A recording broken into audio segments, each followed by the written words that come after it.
পিৰিতিৰ চাৱনি মই নজনাকে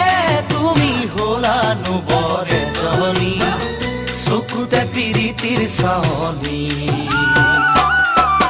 মাতিম তোমাক কি বুলি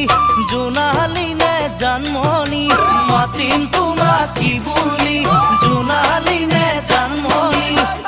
ভাল লাগিল